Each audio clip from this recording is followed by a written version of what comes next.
They say the rules are the same for everyone, but are they? When Washington injects billions into Wall Street, global markets call it stability. When Ghana dares to inject its own dollars into its own economy, it's called manipulation.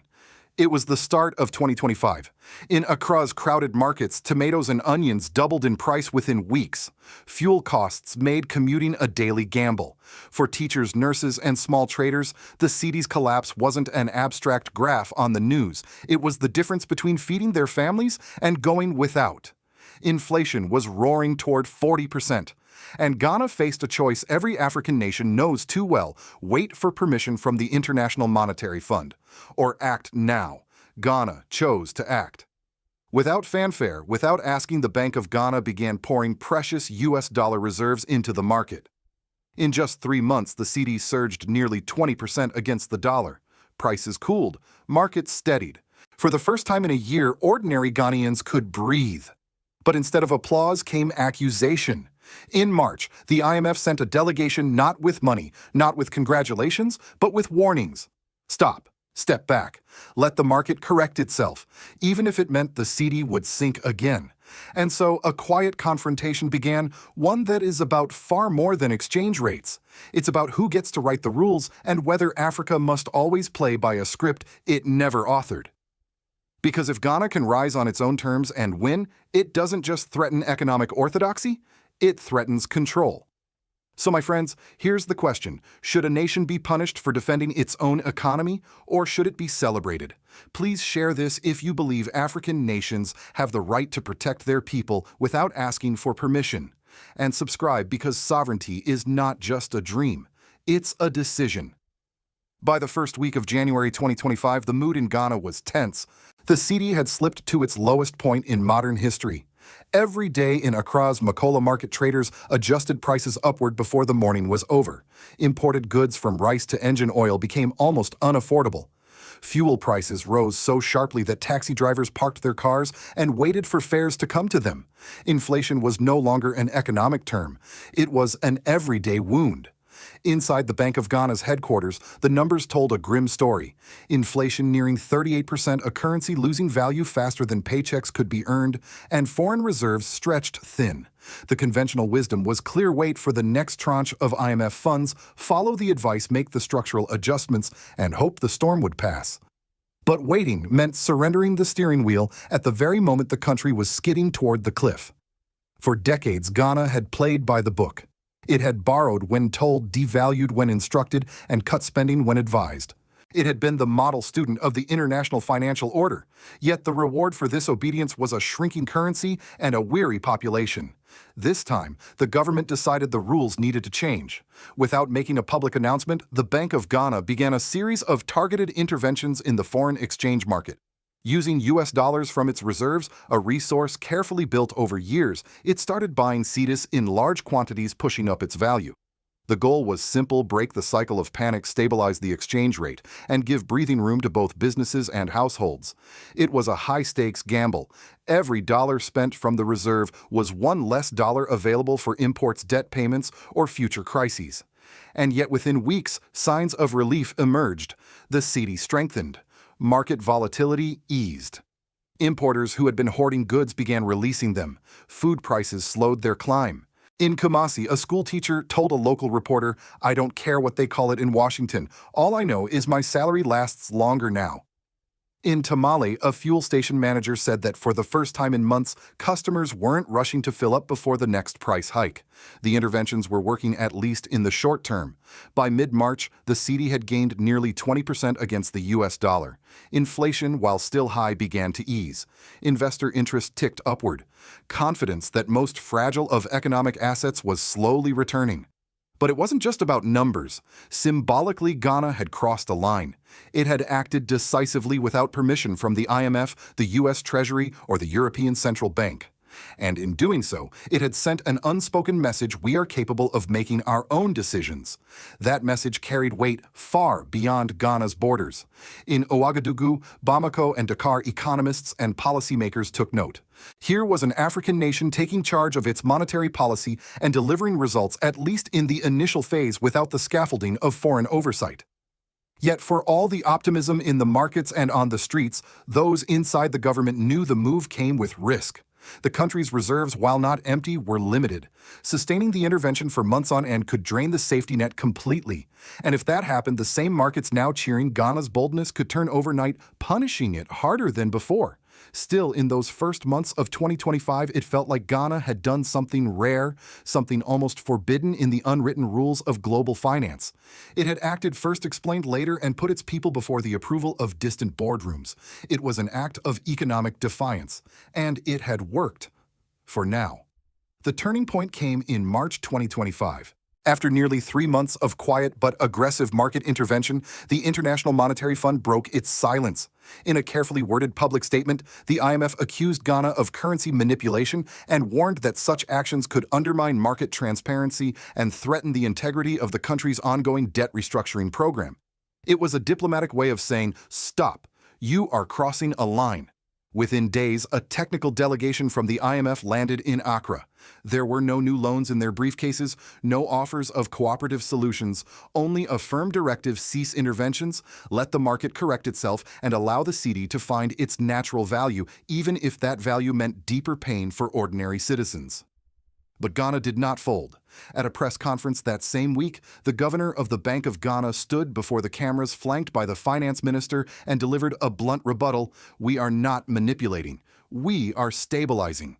There is a difference. Our reserves exist for moments like this, and this is our decision to make." The words electrified the room. To some, it was the sound of sovereignty. To others, it was the sound of recklessness. Inside Parliament, the debate turned fierce. Opposition MPs accused the government of artificially inflating the currency, warning that the short-term gains would lead to a long-term crash. They claimed the intervention was burning through reserves too quickly, leaving the country vulnerable if global markets turned against it. Pro-government voices hit back just as hard, framing the IMF's warning as proof of a deeper truth: that Africa is allowed to borrow, obey, and adjust, but never to lead. One MP declared, "If defending our currency is a crime, then every African nation should stand guilty." Beyond the political theater, the streets were alive with quieter, more personal reactions. In Kumasi's Kejetia market, a group of traders gathered around a radio broadcasting the press conference live.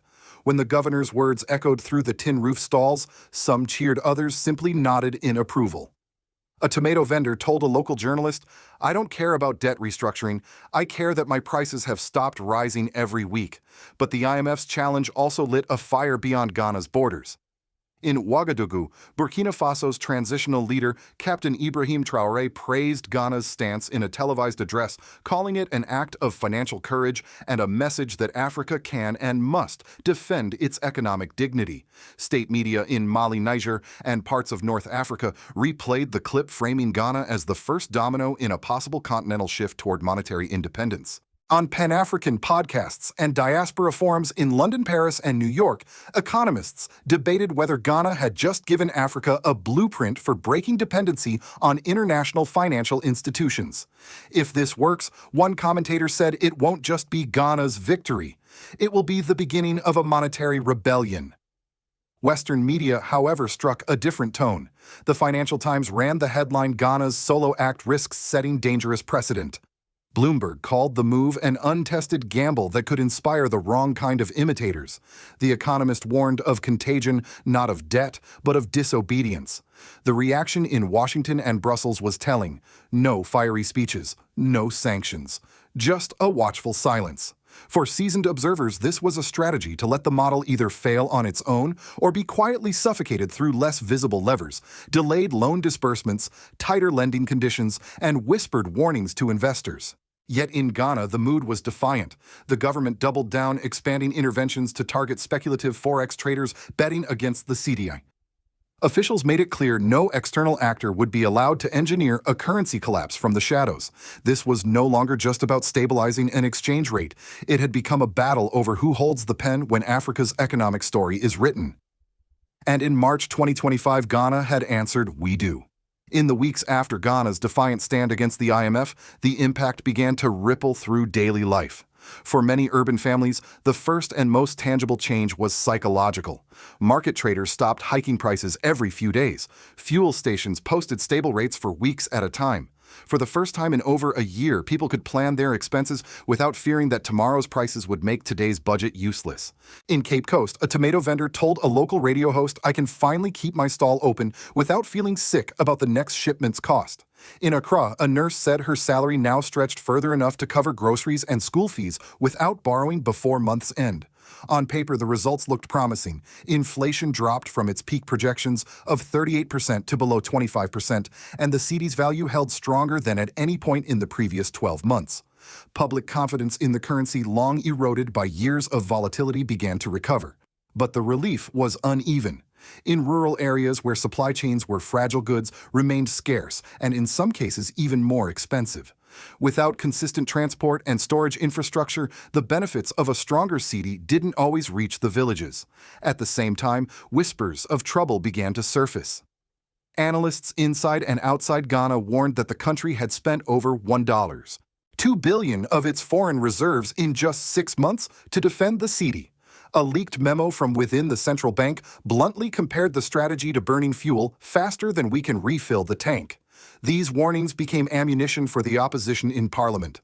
Leaders accused the government of recklessly gambling with national reserves, bypassing oversight, and risking long-term collapse for short-term applause. A former finance minister went so far as to call it resistance theater, suggesting the interventions were more about political image than sound economics. The government hit back hard. Pro-government MPs framed the opposition as enablers of foreign control, unwilling to let Ghana steer its own ship. In speeches charged with emotion, they argued that sovereignty came with sacrifice and that dependency came with dishonor. Civil society groups entered the debate as well. The Ghana Civil Economics Forum released a report calling for full transparency on all currency interventions.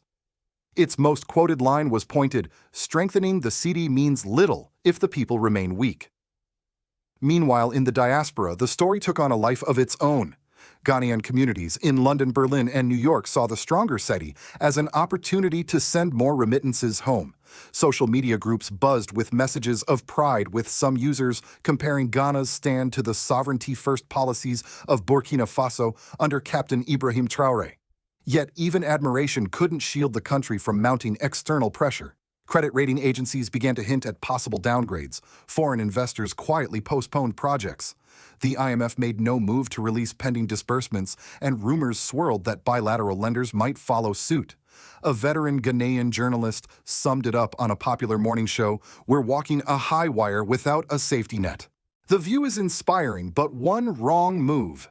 And that was the paradox of this moment. For ordinary Ghanaians, the short-term gains felt like a breath of fresh air, but politically the country was entering deeper waters where every choice would test not just its economic resilience, but its democratic unity. Ghana had proven it could stand up. The question now was whether it could keep standing when the weight of both domestic politics and international disapproval pressed down.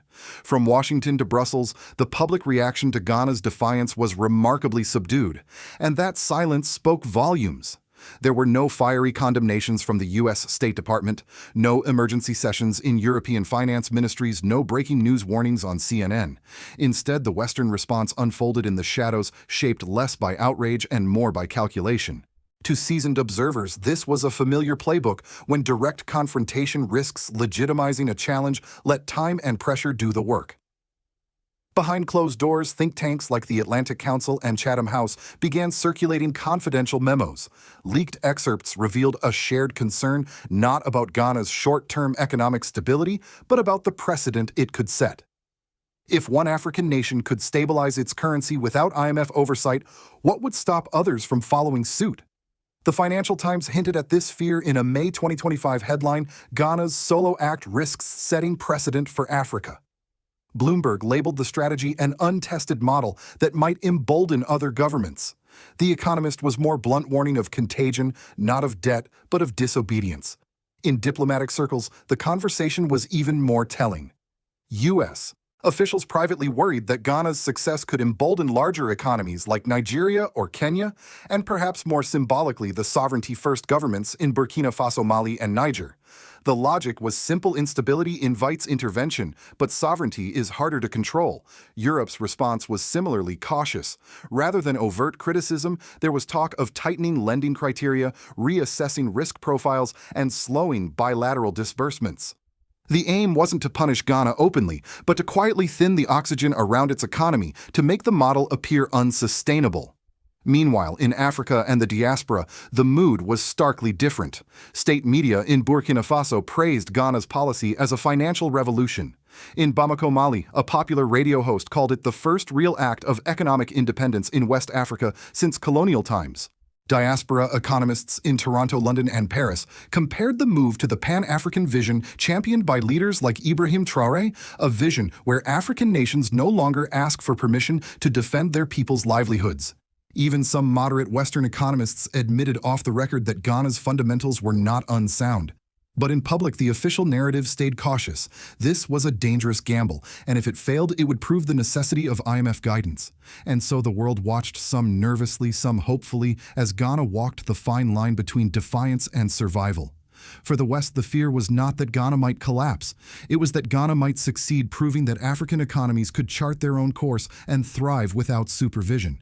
Because if that happened, it wouldn't just be a financial story. It would be a political earthquake. Ghana's bold stand in early 2025 was never just about the cedi. It was about rewriting a story that has been told and retold to Africa for decades, that survival depends on permission, that sovereignty must be earned through compliance, that independence is a privilege, not a right. For the first time in years, an African nation had not only questioned that narrative, but defied it, and won at least in the opening round.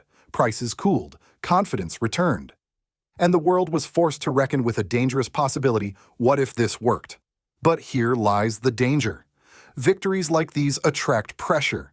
Not the kind that makes headlines, but the slow tightening of financial screws, delayed loan disbursements, cautious investors, whispered warnings from credit agencies.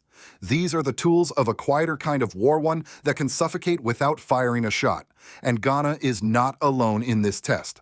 Across the continent, leaders like Captain Ibrahim Traoré in Burkina Faso are watching closely, pursuing their own sovereignty, first reforms in defiance of the same unwritten rules. In Mali, Niger, and even parts of North Africa, policymakers are asking, if Ghana can stand, can we? The stakes go beyond Africa. For audiences here in America, the question is one of fairness and consistency. Should the same actions that are celebrated in Western economies be condemned when taken by African nations? Should free markets mean freedom for all, or freedom only for some?